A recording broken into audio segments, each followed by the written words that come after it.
Terima kasih Anda masih bersama kami di Kabar Jawa Tengah. Pemirsa, tak hanya sampah plastik, kaca dan besi saja yang menjadi permasalahan di kota besar.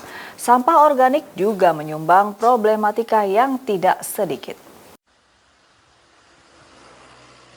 Maggot sebagai keseimbangan lingkungan. Tak hanya sampah plastik, kaca dan besi saja yang menjadi permasalahan di kota besar. Sampah organik juga menyumbang problematika yang tidak sedikit. Sampah makanan atau yang biasa kita sebut sampah organik yang terbuang sering dinilai tidak berbahaya karena sifatnya yang mudah terurai. Namun jika tidak ditangani dengan benar, dapat membahayakan lingkungan karena dapat menghasilkan zat metana yang merusak lapisan ozon. Sebenarnya ada cukup banyak bahaya yang mengintai dari bahaya sampah organik ini, mulai dari munculnya gas metana dan bisa menyebabkan ledakan besar seperti di TPA Luwi Gajah Bandung. Sarang dari berbagai macam virus dan bakteri, karena tumpukan sampah organik adalah habitat yang paling disukai oleh hewan-hewan seperti tikus, lalat, kecoa, dan nyamuk, dan memicu berbagai penyakit menular. Agar tak menjadi bom waktu, memilah sampah sangat penting, sehingga sampah bisa menjadi sumber daya baru yang bisa dipergunakan kembali, supaya mencegah terjadinya gas metana yang tidak terkelola. Sebaiknya sampah jenis organik atau mudah membusuk dipisahkan dari seluruh sampah lainnya. Ada banyak cara untuk mengolahnya, seperti menjadikannya kompos ataupun mengelola gas metana yang dapat dihasilkan melalui biodigester. Dan terbaru menjadi media pertumbuhan maggot. Maggot sendiri sebenarnya merupakan belatung dari lalat tentara hitam atau black soldier fly, yang merupakan jenis lalat besar berwarna hitam yang terlihat seperti tawon. Seperti yang dilakukan oleh Ngadi Yono, Ketua Karang Taruna di Desa Kandangan, Kabupaten Semarang. Berawal dari keprihatinan akan banyaknya sampah organik yang menumpuk di sekitar. Di sini saya mengenalkan untuk masalah budidaya maggot ya, karena maggot ini berawal dari masalah sampah organik, yaitu di mana sampah organik itu 60%-nya menguasai di TPA dan TPS masing-masing. Jadi kita budidaya maggot ini tujuannya untuk mengurangi sampah, dan sampah yang sebelumnya tidak berguna ini bernilai ekonomis dan bermanfaat untuk masyarakat sekitar, yaitu kita bikin maggot untuk menjadi pakan ternak dengan sumber protein tinggi. Ya kita baru 4 tahun, karena kita mulainya itu sekitar 2017, Bu.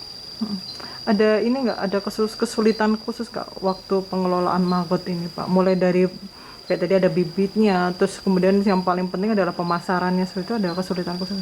Kalau untuk maggot itu pengelolaannya ya cuma pakan, cuman kadang kita masalahnya emang bangunan itu harus bagus, karena banyak sekali istilahnya hama. Jadi ada tikus, ada kodok, terus cecak pun mengganggu lalat kita, jadi banyak sekali. Jadi bangunannya harusnya rapat dan bersih, jadi mudah untuk mengendalikan hama-hama ini. Selain pengurai sampah, larva BSF juga punya nilai ekonomis. Pada fase pupa, larva lalat misalnya, bisa diolah menjadi pakan ternak. Larva hewan bernama ilmiah Hermetia illucens itu juga bisa dimanfaatkan untuk pupuk kompos, dan selongsong kulitnya potensial digunakan untuk bahan baku produksi kitin. Kesadaran untuk mengelola limbah organik diadopsi sepenuhnya oleh salah satu hotel di kota Semarang, yakni Patra Semarang Hotel and Convention. Karena sebagai penyedia jasa boga, limbah organik juga cukup banyak.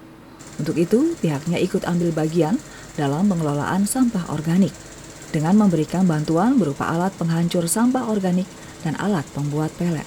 Pertama ya alhamdulillah, ini kegiatan dari CSR dari PT Patra Jasa melalui unit Patra Semarang adalah mengaktifkan industri-industri rumahan, khususnya yang berbasis dengan biasanya orang menyebutnya limbah. Nah, atas dasar ya seperti kami di hotel, kemudian di mungkin restoran, kemudian juga di yang memproduksi makanan-makanan, mungkin juga di limbah rumah tangga. Itu bisa difungsikan kembali ternyata, yaitu dengan memproduksi ulat atau maggot ini, khususnya di kita jadi kegiatan yang kita lakukan di Karang Taruna Ikrar Bakti di Desa Keranjan ini. Ya, mudah-mudahan ini sebagai salah satu ya untuk memberikan motivasi, dan tadi yang masalah sampah, khususnya sampah organik ini bisa dimanfaatkan kembali untuk mempunyai nilai ekonomi seperti itu. Agar produksi BSF terus meningkat, terus diupayakan untuk pengembangan fasilitas pendukungnya. Saat ini sudah terdapat bangunan yang difungsikan sebagai tempat ruang produksi larva dan ruang pengembangbiakan BSF. Selain sebagai pengurang limbah organik, larva BSF ini saat ini dimanfaatkan sebagai untuk campuran pakan ayam dan ikan. Apalagi di tengah terus meningkatnya harga bahan dasar pakan unggas. Dan saat ini, penggunaan larva BSF sebagai pengurai sampah organik sudah lazim diterapkan di berbagai daerah di Indonesia.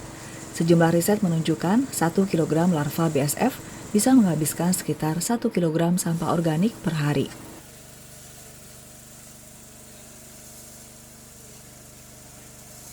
Restu Indah melaporkan.